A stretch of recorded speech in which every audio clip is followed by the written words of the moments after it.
Bismillahirrahmanirrahim. Assalamualaikum warahmatullahi wabarakatuh. Alhamdulillah rabbil alamin. Wassalatu wassalamu ala asyrafil anbiya'i wal mursalin. Wa ala alihi wa ashabihi ajma'in. Amma ba'du. Ikhwani wa akhwati fillah. Rahimani wa rahimakumullah. Insyaallah pada kesempatan kali ini kita akan lanjutkan kembali mempelajari kitab Al-Muyassaru fi Ilmin Nahwi, dan sekarang kita akan membahas tentang ilat-ilat ya yang terdapat pada isim ghairu munsharif. Silakan untuk buka halaman 15. Di sini oleh muallif dibawakan 12 ilat ya, isim ghairu munsharif atau isim allazi la yansharif. Ada 12 ilat. Namun karena di sini muallif menggunakan istilah yang mungkin bagi pelajar pemula agak sulit untuk dipahami, jadi akan saya ganti beberapa ilatnya dengan ungkapan yang berbeda. Namun maksudnya sama dan insya Allah lebih mudah untuk dipahami. Ya. Kita mulai. Tafasilul asma'il lati la tansarifu. Tafasilu itu jamak dari tafsil. Tafsil perincian. Tafasilu perincian al-asma'i isim-isim. Allati yang la tansarifu tidak menerima tanwin. Yang pertama ya, ilatnya adalah sighatu muntahal jumu'i. Sighah bentuk muntahal jumu'. Muntaha paling akhir, jumu' dari jamak-jamak ya. Bentuk jamak paling akhir. Jadi dalam bahasa Arab ada isim yang bisa dibentuk menjadi jamak beberapa kali. Ya. Dan jamak yang paling terakhir yang tidak bisa dijamakin lagi, tidak bisa dibentuk menjadi isim jamak lagi, dikenal dengan istilah sighah muntahal jumu'. Ya. Tapi untuk mengetahui apakah sebuah isim itu memiliki beberapa bentuk jamak, itu kita perlu merujuk kepada ya ahli bahasa ya. Dan bagi kita ya untuk pemula ya cukup mengenali polanya saja. Ya, mengenali pola sighah muntahal jumu', sebab sighah muntahal jumu' ini memiliki pola yang khas. Ya. Atau saya beri contohnya ya, kata yang bisa dijamakin beberapa kali, misalnya kalbun. Ya, kalbun anjing bisa dibentuk jamak menjadi aklubun. Ya, dan aklubun nanti bisa dibentuk jamak menjadi akalibu. Ya.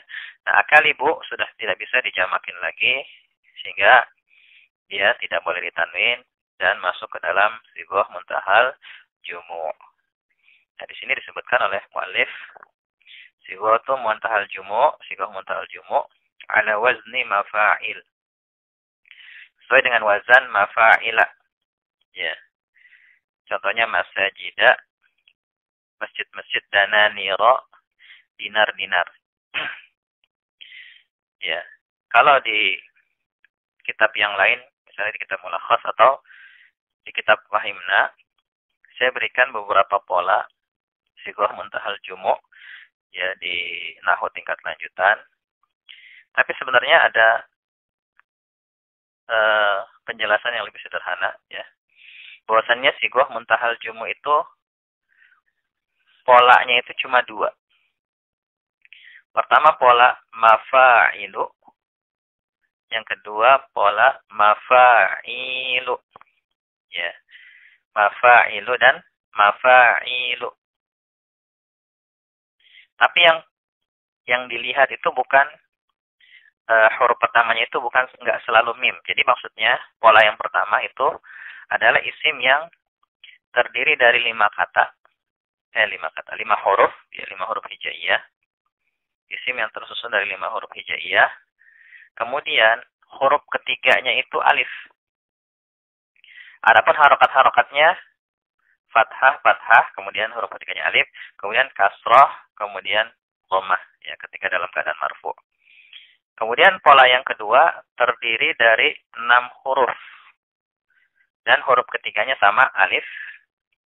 Namun kemudian ya huruf kelimanya itu ya yang sukun. Dan harokatnya ya, fathah, kemudian alif di situ, kemudian kasrah, kemudian ya yang sukun, kemudian dhammah ketika dalam keadaan mufrad. Nah, kalau untuk perhatikan pola-pola sighah muntahal jumu itu ya hanya dua itu aja. Ya, misalnya kalau ya kita ambil contoh-contoh yang ada di kitab Fahimna, kalau antum punya kitab Fahimna Nahwu lanjutan halaman 34, di situ pola-pola sighah muntahal jumu. Ya, contohnya langsung misalnya asabi'u jemari. Ya, itu pola pertama ya. Kemudian asatizu ustad-ustad ini pola kedua. Rosailu pola pertama, asafiru pola kedua, syawari'u pola pertama, madarisu pola pertama, mafatihu pola kedua. Jadi cukup itu aja dikenali. Jadi kalau kita dapati sebuah isim yang polanya kalau enggak mafa'ilu atau mafa'ilu ya, maka dia masuk kepada sighah muntahal jumu. Oleh karena itulah di awal ketika ada kosakata tobashiru ya, kapur tulis, kita bacanya tobashiru bukan tobashirun karena dia masuk pola sighah muntahal jumu. Kemudian ilat yang kedua ya, alifut ta'nisil maqsuratu ya, alif maqsurah yang menunjukkan wanita. Nah, ini sepertinya perlu penjelasan lebih lanjut sehingga gampangnya kita katakan ilat untuk yang kedua ini adalah isim yang berpola fu'ala. Ya, isim yang berpola fu'ala. Contohnya hubla, wanita yang hamil, sughra, kecil, kubra, besar, ukhra, yang lain. Ya. Jadi kalau kita dapati ada isim berpola fu'ala, maka ya kita masukkan bentuk isim ghairu munsharif sehingga tidak kita baca hublan, sughran, kubran, ukhran ya ketika tanpa alif lam ya, karena akan dia masuk pola isim maksur yang mestinya kalau pakai alif, tidak pakai alif lam ya kita baca dengan fathatain di huruf sebelum alif ya. Tapi karena dia masuknya isim ghairu munsharif, maka tidak kita tanwin. Ya, hubla, sughra, kubra, dan ukhra. Tidak kita baca hublan, sughran, kubran, dan ukhran. Gitu ya.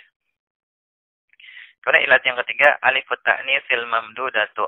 Ya, alif mamdudah. Ya, alif yang terdapat pada isim mamdud yang menunjukkan wanita. Ini juga perlu pembahasan lebih lanjut. Sehingga kita ganti saja ilatnya menjadi isim yang berpola fa'la'u. Ya, fa'la'u. Contohnya, safra'u, kuning, baydha'u, putih, sauda'u, hitam, hamra'u, merah. Dan ini kalau kita perhatikan ini semuanya berkaitan dengan warna. Tapi untuk yang muannas ya. Kalau muzakarnya asfaru, abyadu, aswadu, dan ahmaru. Jadi kalau kita katakan misalnya habbatu al-habbatu as-sauda'u, habbatu sauda ya kan sering kita dengar jintan hitam ya. Tapi kalau hajar aswad ya, hajar aswad karena hajar muzakkar. Itu ilat yang ketiga. Kemudian ilat yang selanjutnya ya kita urutkan saja dari atas seperti ilat yang keempat, al-wasfu ma'al adali. Ya sepertinya lebih yang benar itu adali bukan adli tapi adali. Wasaf sifat dengan adanya al-adali. Ini juga ya perlu penjelasan lebih lanjut ya. Sepertinya kurang agak sulit dipahami untuk pemula. Ya, sehingga saya ganti saja untuk yang ketiga itu adalah adat 1 sampai 10 ya, yang berpola maf'alu atau fu'alu. Ya. Adat dari 1 sampai 10 yang berpola maf'alu atau fu'alu. Ya. Misalnya satu kan wahid gitu kan. Nanti kita ubah ke pola maf'alu menjadi mauhadu atau uhadu. Ya.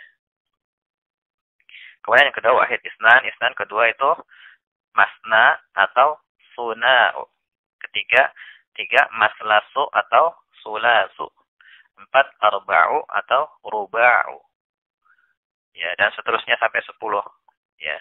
Tapi yang paling populer itu ya ini, masna, sulasa, Ya sebenarnya lebih tepat masna, sulasu ya kita baca marfu saja, kemudian ruba'u ya sebelum dimasukkan ke dalam kalimat ya dia biasanya dibaca marfu ya. Dan ini jarang dipakai. Ya, ada dalam Al-Qur'an biasanya ayat yang populer ayat tentang poligami ya. Ya ini paling itu aja.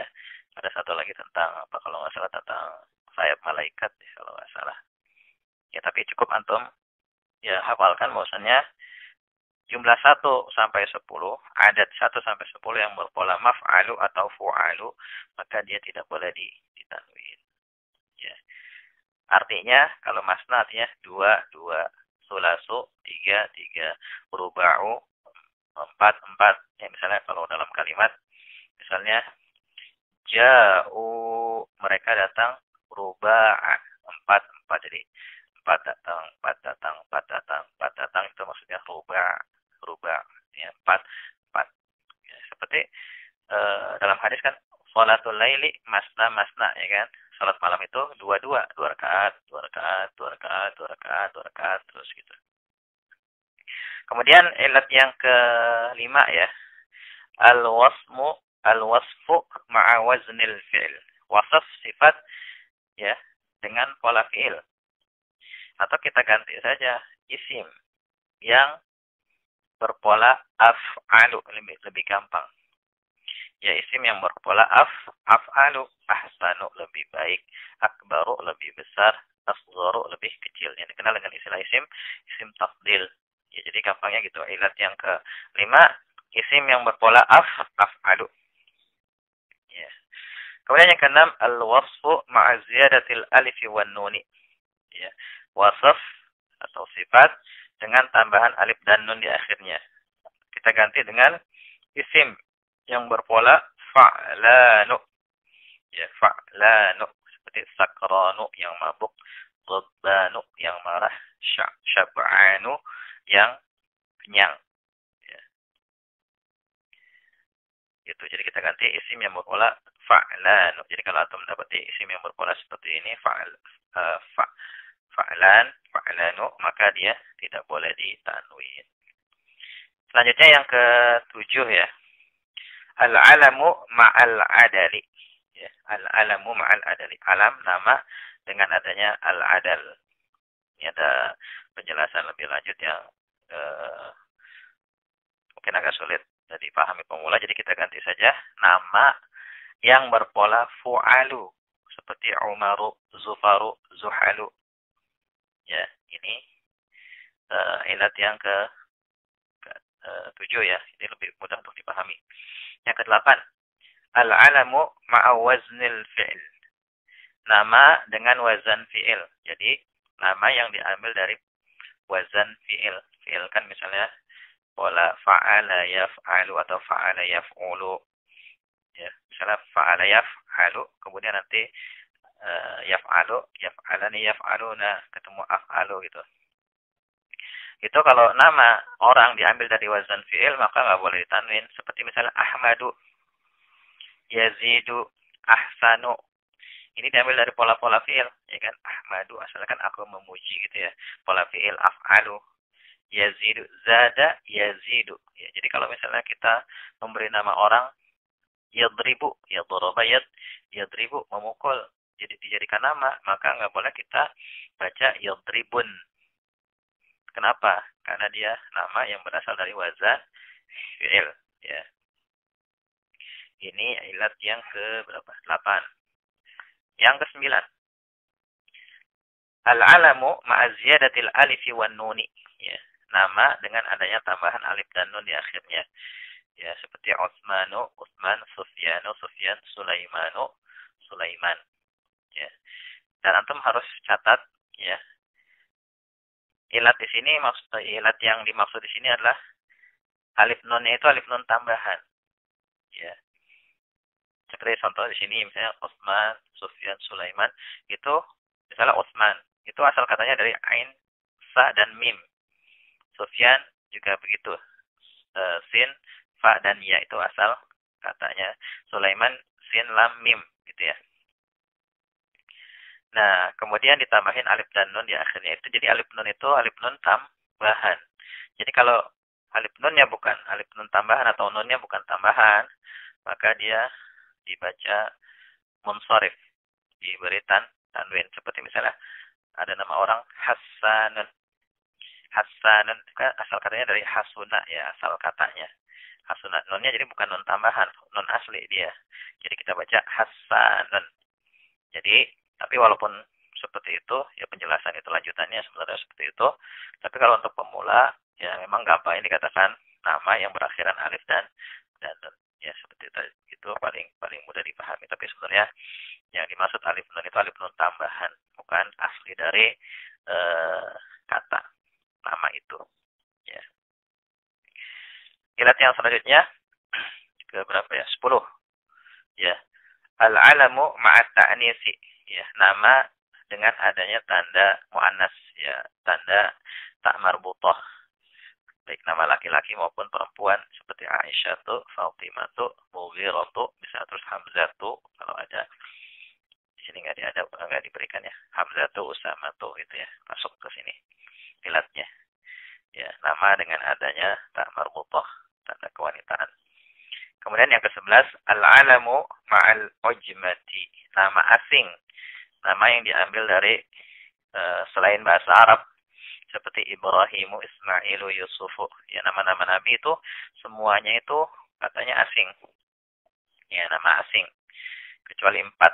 Muhammadun, Salihun, Hudun, ya, Syu'aibun. Ya, Syu'aibun, Hudun. Sisanya nama asing. Ya. Namun seperti misalnya Nuhun sama Lutun tetap dibaca tanwin karena ya nama asing yang terdiri dari 3 huruf dan tengahnya sukun itu maka diberi tanwin. Seperti Nuhun, Nabi Nuhun ya meskipun dia nama asing tetap kita tanwin. Kenapa? Karena terdiri dari tiga huruf dan tengahnya itu sukun ya. Nuhun, Lutun juga begitu. Ya. Atau bisa kita simpulkan ya, nama Nabi semuanya itu tidak diberi tanwin kecuali 6 gitu ya. Kalau kita pengen menuliskan nama Nabi, membaca nama Nabi, ya kalau yang selain 6 ini maka dia tidak ditanwin. Yang 6 ini yang ditanwin. Muhammadun, Salihun, Syu'aibun, Hudun, Nuhun dan Lutun. Yang itu yang kita ingat ya. Kemudian yang terakhir, al-alamu ma'a tarkibin mazjiyin. Ya, tarkibin, maksudnya tulisnya tarkibin mazjiyin. Nama dengan susunan campuran, maksudnya 2 kata, ya, kemudian digabung menjadi satu, sehingga menjadi satu kesatuan yang tidak bisa dipisahkan lagi. Padahal asalnya dua kata. Sehingga tanda i'rabnya itu, yang dianggap itu adalah huruf terakhir dari kata kedua. Seperti misalnya ba'la bakku. Ini mestinya tulisannya ba'la bakku, ada tasydidnya. Kemudian hadra mautu. Ya, ba'la bakku itu berasal dari kata ba'la dan bakku. Ini nama daerah di Syam. Ya. Adapun Hadramaut nama daerah di Yaman. Ya. Untuk tarkib mazji ini ya itu jarang dijumpai ya. Dan biasanya di kitab-kitab nahwu itu yang jadikan contohnya 2 ini aja, ba'la baku Hadramaut. Ya, tapi dalam penerapannya itu jarang kepakai. Jadi cukup antum hafalkan ini aja. Atau di kitab yang lain ada juga tambahan Baitalahmu. Ya, Bethlehem. Ya, nama daerah di Syam ya, di Palestina. Tempat kelahiran Nabi Isa alaihissalam. Nah itu aja. Jadi cukup dihafalkan tarkib ini ya buat jaga-jaga kalau nanti ya, ketika baca kitab atau baca buku berbahasa Arab ada kata ini ya bacanya seperti itu. Tapi secara umum ya hampir nggak pernah ditemui dalam kitab-kitab yang pernah saya baca gitu ya ada 2 kosakata ini. Jadi ini hanya sebagai pengetahuan aja ya, pengetahuan. Nah ini 12 ilat ya, 12 ilat dari isim ghairu munsharif yang harus kita hafalkan supaya kita bisa membacanya dengan benar. Dan manfaat dari kita mengenal ilat-ilat isim ghairu munsharif diantaranya yang pertama ya, supaya kita bisa membaca kata dengan tepat. Misalnya masajidu tidak kita baca masajidun gitu ya. Terus yang kedua ya, isim ghairu munsharif berbeda dengan isim pada umumnya. Kalau isim pada umumnya diawali huruf jar, maka dia menjadi akhirnya kasroh secara umum ya. Tapi kalau isim ghairu munsharif harokatnya akhirnya nanti fathah. Seperti misalnya min masajida. Kalau masjidun kan min masjidin. Kalau masajidu min masajida. Gitu. Sebagaimana yang antum bisa lihat tanda i'rabnya ya. Tanda i'rab isim. Itu isim alladzi la yansharif kan tanda jarnya dengan fathah. Tapi nanti ada syarat-syaratnya ya. Syarat-syarat suatu isim ya supaya tanda i'rabnya mengikuti tanda i'rab isim ghairu munsharif, yaitu dengan dijarkan dengan tanda jarnya itu fathah. Ya insyaallah akan kita bahas setelah ini. Ya, semoga bermanfaat, dihafalkan ilat-ilatnya. Wallahu a'lam bishawab. Subhanakallahumma bihamdika asyhadu an la ilaha illa anta astaghfiruka wa atubu ilaik. Assalamualaikum warahmatullahi wabarakatuh.